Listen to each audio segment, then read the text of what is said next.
अब इस पुलाव को मैं एक सर्विंग बाउल में निकाल लूंगी और अब इसको फ्राई किए हुए प्याज के साथ, ड्राई फ्रूट, अनार के दाने, कटे हुए सेब से गार्निश कर देंगे इसको। ये पुलाव देखने में जितना सुंदर लग रहा है, खाने में भी उतना टेस्टी है ये।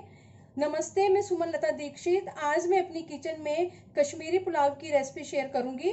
चलिए देखते हैं इसको कैसे बनाना है। प्याज को मैंने स्लाइस में काटा हुआ है और इसको मैंने घी में डाल दिया है और अब इसको मैं फ्राई कर लूंगी। ये प्याज फ्राई हो चुका है। अब इसको टिश्यू पेपर के ऊपर निकाल लेंगे। इसको बनाने के लिए ये 2 कप बासमती चावल हैं। इनको धो के साफ करके 10-15 मिनट पानी में भिगो के ले लिया है।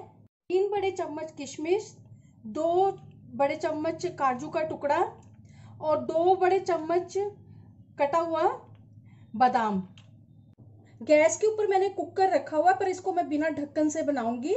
और इसमें मैंने 4 बड़े चम्मच देसी घी डाल दिया है। अब मैं इसमें छोटा 1 चम्मच शाही जीरा डाल दूंगी। 1 बड़ी इलायची को क्रश करके लिया हुआ उसको डाल दूंगी। तेज पत्ता डाल दूंगी। 2-3 हरी इलायची डाल देंगे। 3-4 लौंग डाल देंगे और दालचीनी का टुकड़ा डाल देंगे 1 इंच।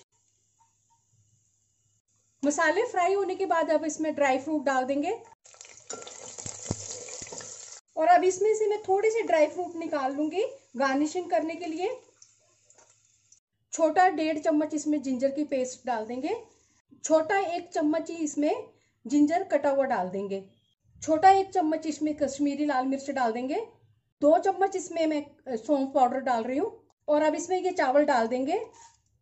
स्वादानुसार नमक डाल देंगे और अब इन सब चीज़ों को मिक्स करते हुए थोड़ी देर इनको भूनेंगे। चावल टूटने नहीं चाहिए।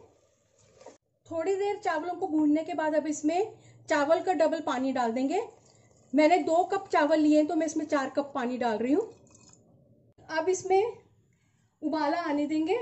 उबाला आने के बाद गैस की फ्लेम को कम कर देंगे थोड़ा और इसको थोड़ी देर खुला ही पकाएंगे। और अब इसमें ढक्कन लगा देंगे। बीच बीच में इसको कड़छी से हिला भी लेंगे। अब ढक्कन हटा के चावल चेक करते हैं। चावल अच्छी तरह से पक चुके हैं और खिले खिले चावल बने हैं ये। और इनकी पूरे किचन में खुशबू बहुत ही अच्छी आ रही है। और गैस की फ्लेम को बंद कर देंगे। पुलाव बनकर तैयार है। चलिए मिलते हैं अब एक अच्छी सी अगली नई रेसिपी के साथ। बाय।